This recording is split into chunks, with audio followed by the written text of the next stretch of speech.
ہمارے ذہنوں میں جو معیارات بیٹھے ہوئے ہیں وہ کیا ہے؟ کامیابی پیسے سے ہے، کامیابی جائیداد سے ہے، کامیابی کاروبار سے ہے، کامیابی شہرت سے ہے، کامیابی اقتدار سے ہے. یہ معیارات ہیں. جو جتنا دولت مند اتنا کامیاب، جو جتنا مشہور اتنا کامیاب، جو جتنا پاپولر اتنا کامیاب، جو حکومت پر پہنچ گیا کامیاب، جس نے بڑا کاروبار جما لیا کامیاب، جس نے بہت جائیداد بنا لی کامیاب. یہی ہے اصل میں ساری بس کی گانٹھ. جو تصور کامیابی کا ہوگا اسی کے مطابق آپ کی بھاگ دوڑ ہوگی، اسی کے لیے جد و جہد ہوگی، اسی کے لیے توانائیاں صرف ہوں گی، اسی کے لیے دن رات کی مشقت ہوگی. یہ ہے اصل شے جس کی یہاں نفی ہو رہی ہے. کامیابی دولت سے نہیں، کامیابی شہرت سے نہیں، کامیابی اقتدار اور طاقت اور حکومت سے نہیں، بلکہ کامیابی ہے ایمان سے، عمل صالح سے، تواصی بالحق سے، تواصی بالصبر سے. آپ غور کیجئے اس نقطہ نظر کا، اس ایٹیچیوڈ کا، یہ جو مینٹل ایٹیچیوڈ ہے اس کا بدل جانا ہی انسانی شخصیت کے اندر انقلاب برپا کرے گا.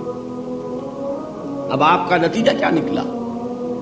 اگر تو دولت سے کامیابی ہوتی تو قارون بہت کامیاب تھا، اگر حکومت سے کامیابی ہوتی تو فرعون اور نمرود بہت کامیاب تھے.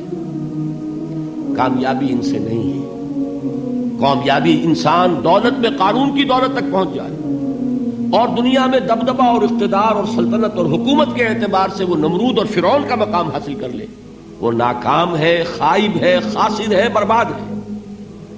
اور ابو ذر غفاری کامیاب ہے، چاہے ان کے پاس کچھ نہیں تھا، جھونپڑی تک نہیں تھی، کوئی گھر نہیں تھا.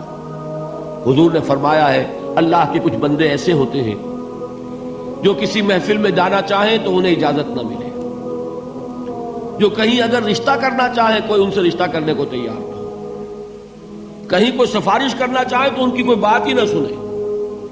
لیکن اللہ کے ہاں ان کا وہ مقام ہے کہ اگر بھولے سے بھی کسی بات پر قسم کھا بیٹھتے ہیں تو اللہ ان کے قسم کی لاج رکھتا ہے. یہ ہے فرق. یہ جان لیجیے اچھی طرح. اس بات کا مان لینا آسان، اس پر سبحان اللہ کہنا آسان، لیکن اس کے مطابق آپ کے اپنے ذہن کا بدل جانا بہت مشکل. اس لیے کہ ہم متاثر ہوتے ہیں اپنے ماحول سے. وہ بڑا محل ہے، دیکھ کر ایک دفعہ جھجری آتی ہے، وہ بڑی سی 20 فٹ لمبی کار سناٹے کے ساتھ آپ کے پاس سے گزر گئی.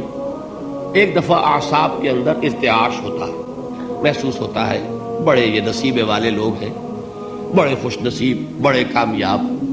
حالانکہ کچھ معلوم نہیں کہ یہی سب سے بڑی بد نصیبی ہو سکتا ہے کہ یہی سب سے بڑی ناکامی ہو. اگر ذہنوں میں یہ بات بیٹھ جائے کامیابی کس شے سے.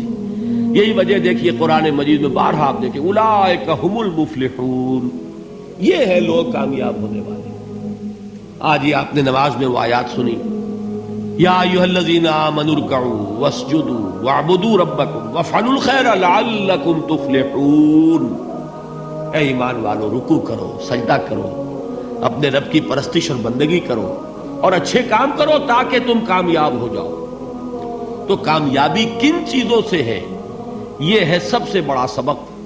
یہ ہمارے دل میں اگر بات بیٹھ جائے، ٹھک جائے، تو زندگی بدل جائے گی. صبح و شام بدل جائیں گے، نقشے بدل جائیں گے، بھاگ دوڑ کا رنگ بدل جائے گا، ویلیو سٹرکچر بدل جائے گا. آج وہ ایک چیز نہایت اہم نظر آ رہی ہے، کل نہایت غیر اہم نظر آئے گی. جیسے کہ حضور کی حدیث ہے، مالی ولی دنیا، مجھے تمہاری اس دنیا سے کیا سروکار ہے. انما مثلی کراکب استظل تحت شجرۃ ثم راح فترکها، میری مثال تو اس سوار کی سی ہے جو تھوڑی دیر کے لیے ایک درخت کے سائے میں ٹھہرتا ہے سستانے کے لیے، پھر وہ اپنا راستہ لیتا ہے. اسے اس درخت سے مستقل تعلق اس کا نہیں ہے، وہ اس کا گھر نہیں، وہ اس کی منزل نہیں. اسی طرح یہ دنیا میرا گھر نہیں ہے. اب دیکھیے ہم کہتے ہیں انا للہ و انا الیہ راجعون، ہم تو مسافر ہیں، ہم اللہ کے پاس سے آئے، اللہ کی طرف ہمیں لوٹ جانا ہے. کن فی الدنیا کانک غریب و عابر سبیل، حضور فرماتے ہیں دنیا میں ایسے رہو جیسے کہ تم اجنبی ہو یا راہ چلتے مسافر ہو. لیکن یہ طرز عمل کب ہوگا؟ جبکہ یہ آیت ہمارے ذہنوں کے اندر بیٹھ گئی ہو.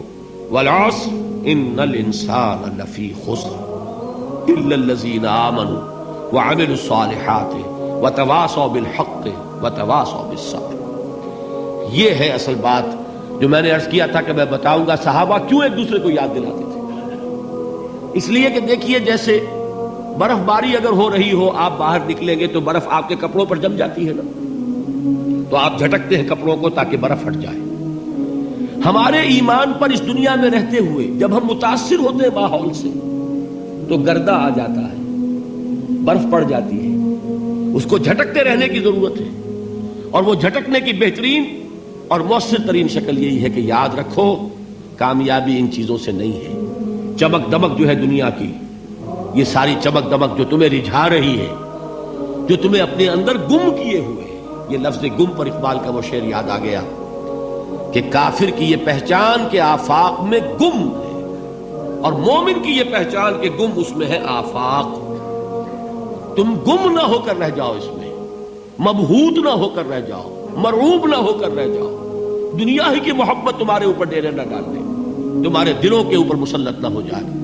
لہذا تازہ کرتے رہا کرو والعصر ان الانسان لفی خسر الا الذین آمنوا وعملوا الصالحات وتواصوا بالحق وتواصوا بالصبر. پھر یاد کر لو، پھر تازہ کر لو اپنے اس یقین کو کہ کامیابی دولت سے نہیں، کامیابی ثروت سے نہیں، کامیابی اقتدار سے نہیں، کامیابی شہرت سے نہیں، کامیابی جائیداد سے نہیں.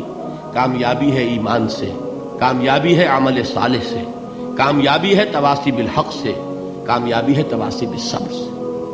یہ چار چیزیں ہیں کہ جو کامیابی کے لوازم